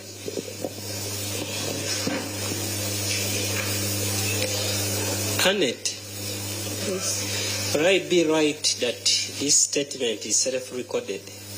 Annette, ndyalibadde mutuufu kugamba nti statement eyo gwe kennyini agyewandiikira. Which statement? The one on the police record. Eyo yennyini eri ku file ya police. We registered that. I registered it together with the police, interviewed me. But what I can tell court, at that time, as a human being. You first answer the question. No, I've said yes. Were you the one writing it, or police was writing as you told the story? The police was writing as was interviewing me. The police wrote as was asking me. Nti abapoliisi bennyini be bawandiika statement eyo nga bali bamubuuza ebibuuzo.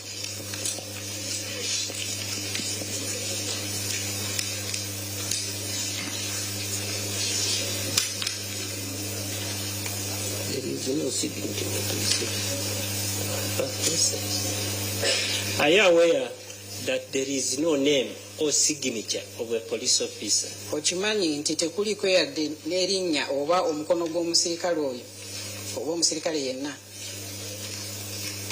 I don't know. Sikimanyi ekyo. I'm not aware. My Lord, I pray that the statement be taken back to her. Asabe statement eyo ebeere ng'emuddizibwa.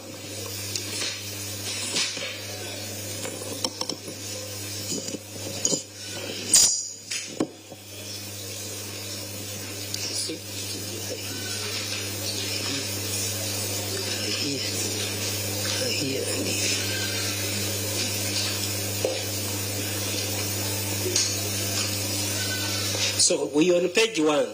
Tuli ku page esooka. Have you seen your name and signature? Olabyeko erinnya lyo n'omukono gwo? Yes.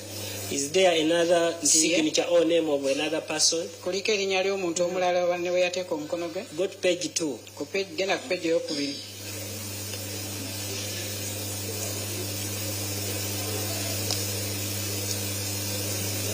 I don't see. I see only my name and signature. On page 2, yes. You see your name and signature. Yes. No other person.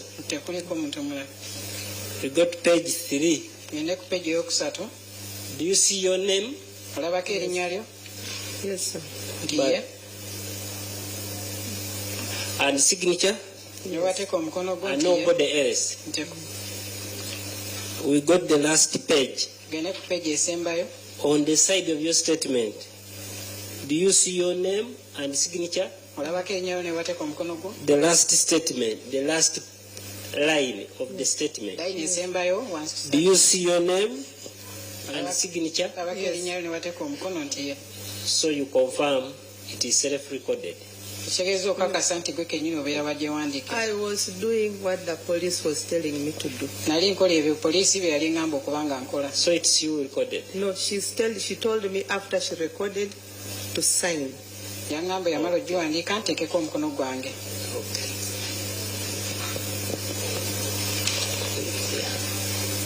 My Lord, that's all.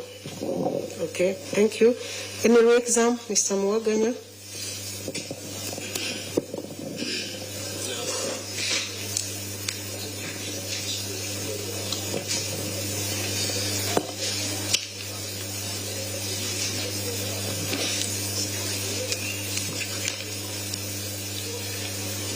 We want you to clarify one thing.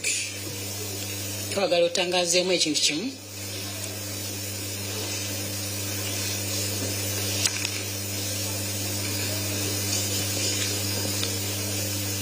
When asked by the lawyer, you said the place had a female guard and Moses was down. In your statement, you were clear that your school, the center has no camera and no police guard. So we want you to clarify, when you said there was a female guard and Moses was down, what exactly are you meaning? Twagala otutangaze nti waliwo omukyali yali akomawo naye Moses ye yali temanga oba wansi. Kiki obadde otegeeza ku ekyo? I was referring to the security because we have joint security of all this campus, and I was referring at the security at the main gate.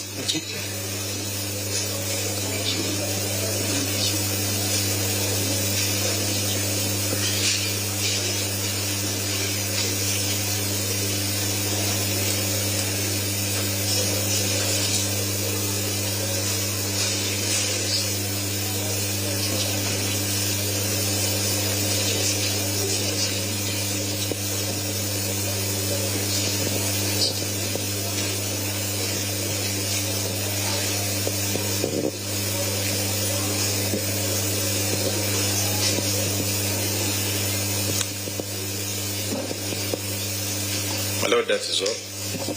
Thank you, and Mr. Nick, thank you so much for coming to testify, and we sincerely condole with you upon losing these babies.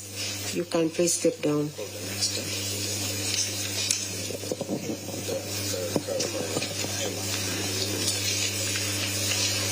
My Lord, as they call the next witness, the witness has a specific request to court. He is a member of the public, and by virtue of his job, he does not want his image covered and published.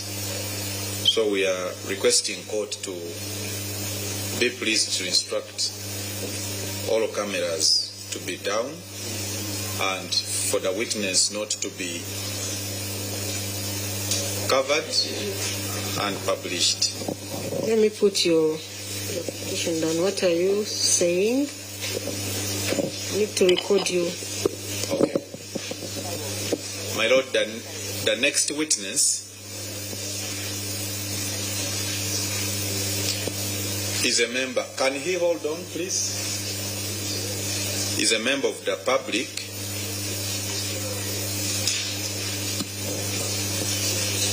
And he has expressed reservations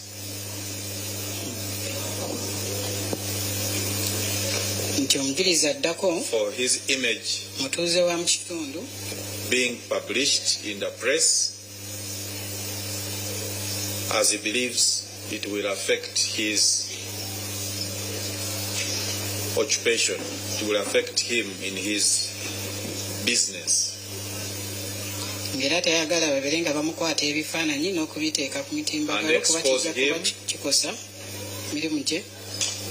And compromise his security, in his opinion. My Lord, the witness requests that court orders that he should not be recorded on camera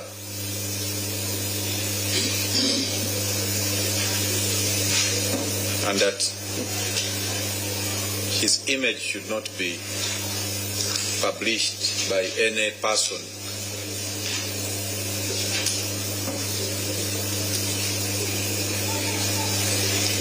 For those concerns. Loma bya gavumenti yangedde n'asaba omujulizi oyo addako abeere nga takwatibwa muntu yenna oba kamera yonna n'okubeera nga n'ebifaananyi bye bibeera nga biteekebwayo ku mitimbagano olw'ensonga ezo z'awadde ez'obulamu bwe The defense, do you want to make any reply to that? My Lord, we have no objection to their request. ne balaba omusibe tebakiwakanyisa.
Okay, the application for the prosecution is hereby granted, and whereas the media present is allowed to record the evidence of the next witness, who is PW8, you're hereby prohibited from taking any photographs of him and or recording him on camera.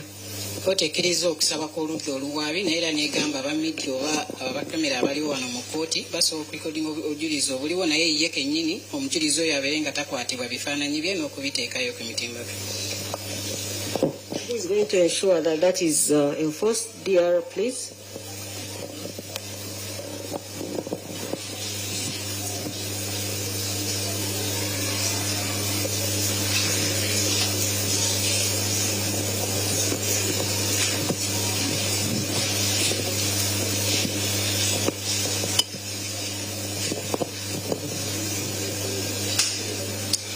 We request court orderlies,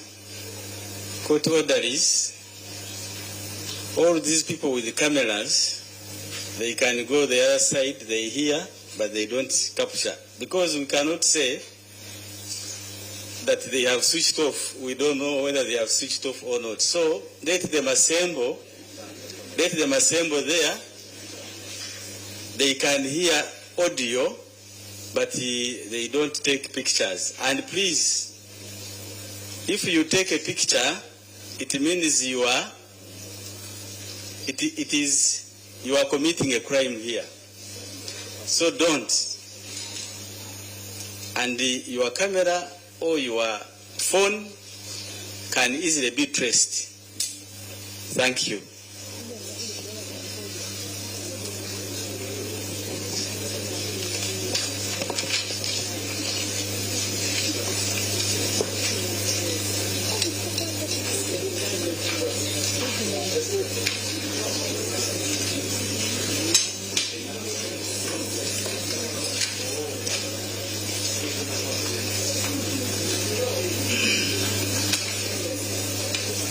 Security, please.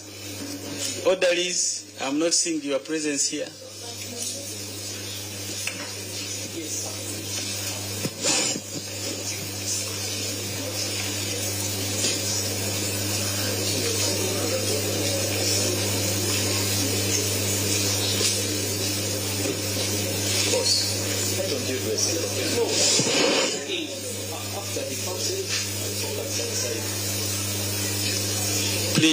Please, orderlies, enforce the court order. Okay?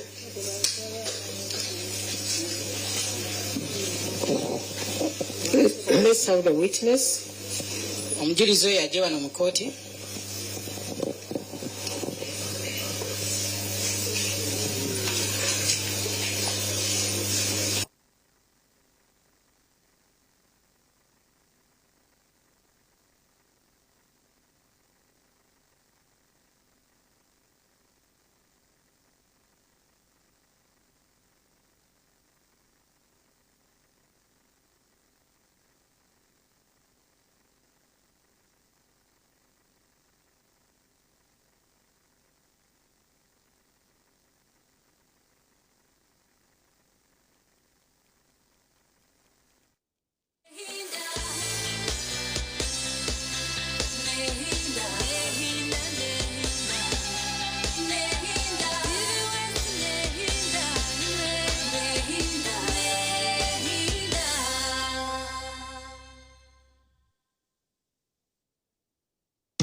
Ombiri kwije juba.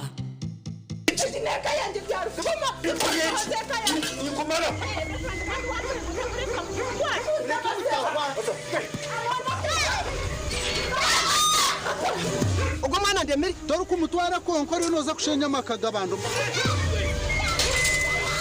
You are hostile. Oshabira kanga. Omushinja tarampenzo rubasha. Aha nogwe muhame referendum murete. Abishemwe mutarwana.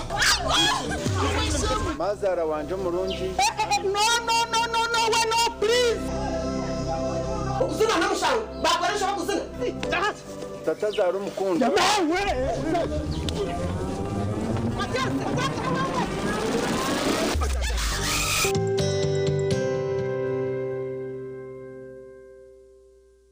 Uganda mwetebekanisize ubu ni bwo bwire bwo kucamukana sente omukazana kare kubaza kwindura amagara gawe ubwo rikoresa shiringi 20,000 zonka.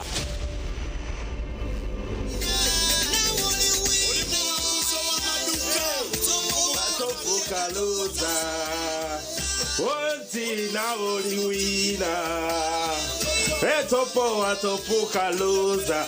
Alright wahura kesho ngarako buri Sunday shaisha tunecheka wakahura kesho ngarako no hano manyangu Mr. Money Uncle Money Razak Banks the truck driver ni bana tahamu oliwina the katuterero omhangs witu and we see Yes. Kwataka simu kwataka. Omukuru. Yego sebo. Amazina gawe. Agaba Eri. Eri Ogun Razak Banks okuruga at TV West niho nakutera oli live at TV West. Yes sebo. Omu programu chamuka na sente. Hine message ayiwatunga simu yawe omwami Eri. Message na Joana sebo. Message negamba kyo mwami Eri. Message ne ya lecture Create Ventures. Aha. Mitwaro 50. Wahangura mitwaro 50 okuruga TV West. Eri kota shamerirwe neki kota shamerirwe. Shamerirwe munenda sebo. Okazana. Eri kotina matwenje nyenda pure ya karuru. Tera makaruru turu. Ngeno tarindaho terasta bibira chatu na munana star ishatu star 10 hash oyegito mukazano bugahati akarone kagambwaho buri hamwe kurwo misiri hamwe no marisizo kuza omukutaho mutindo nutukuretera buri kimwe cona kurwo mbahinje na barisa wabo hinjire na mnonga koko aboko koko anyoni ndiye koze chamani so iwe oryokwe orkwenda kwegera aha program egere bakanguburwa kabiri orho buterevu orya ha TV West habwo ntuje kwantu kuretera abahangu abakugugu batwegese okora okongera mutindo aha bituhinjire ne biturise kwenda ngo niwe oryo mukor kwenda kwega ogere kinta cyuwayongeraho ecyuwayega niwe katasya kasente okabisa hweka yawe uriyo mwana izaha yebuza kantumangu kabeje nibazi byaro mu kisharara kanda hakaharoho kabeje mu mbuga awinako harakumanya agambire hondi izo kandi umuntu yakubuza ho bwenje utakabura kumuhabura manya oyege okore neitwe obwe turi kukuretera abahingi n'abarisa abine byo kwegesa ahabwo kuba obuhingi n'oburisa hati nurwo rugendo kandi ndebere etasya yo kuhinga no kurisa nobo tatire mu munonga notamucike kandi oyiha mu kihango kurigirira okuwarebera obuhingi n'oburisa ira okurisa kaba kuyo kw'abantu ababire bari nkabatashomere konka hato obuhingi n'oburisa niyo backbone y'ihanga ryitu mwene rebeka mu program age tiyagumane kufera borwa kabiri shahina zekiro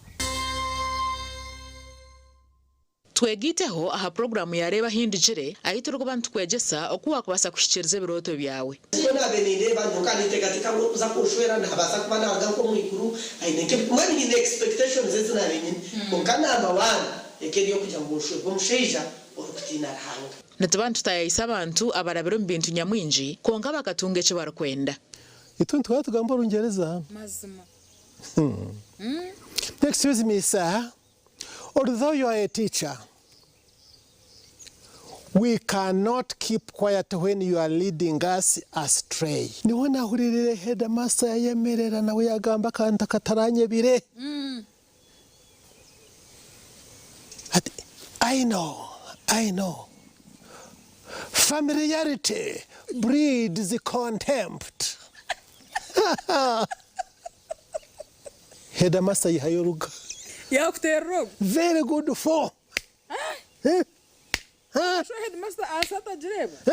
Yega kurabiro mbinte baraberemu otunje kumanya no kwetegereza rero tunje kishumuruzo cyo kwangura kandi okega no kubicira nyensi kurunugira ngo toragire mu kanisa buriya bu school fees bura ukaba no yegomba kushoma kintu profession cye wabino ko abashomeza kunabemba rebo mu shomero ndabari smart bakabajwara bashomeza bitu bajwara impare ngufu na za stocking ndengwa za kaki abajenyi bitu nubabana batuganirira aha binte baraberemu kandi nubababina no bahabuzi obwa kubasa kukuyamba kushikiriza biroto byawe ranga kandi to munsi konkanyizire kugashaki ndyaye gasiraki ndya kuna kuferizoba abandebere baryagambaki reba hindujire nebereho bursande shahina zekiro aha TV West Honga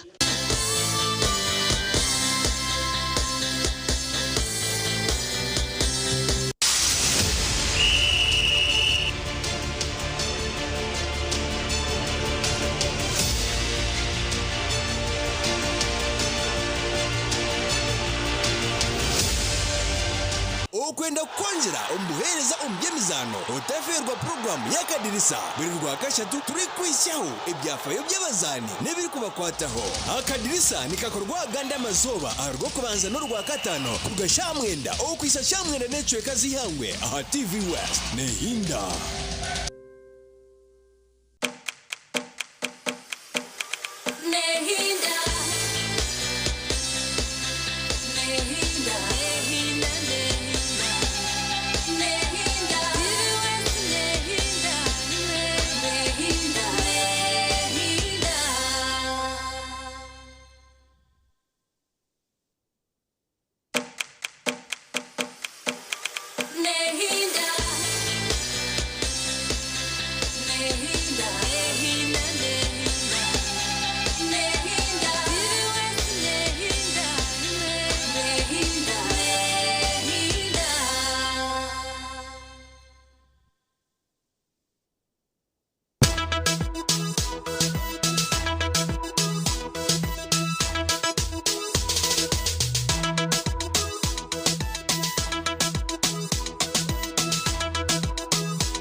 mayoyo bana mutu wo muziki bana obude bugenda nafe tugenda kola ate tugenda walala ate kukola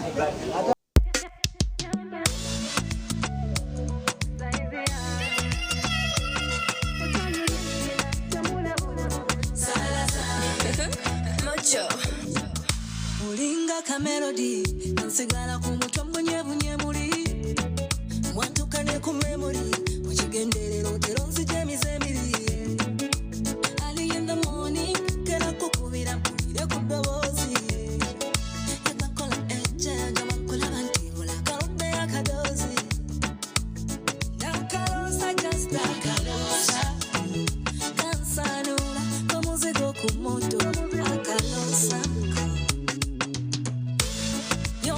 basaba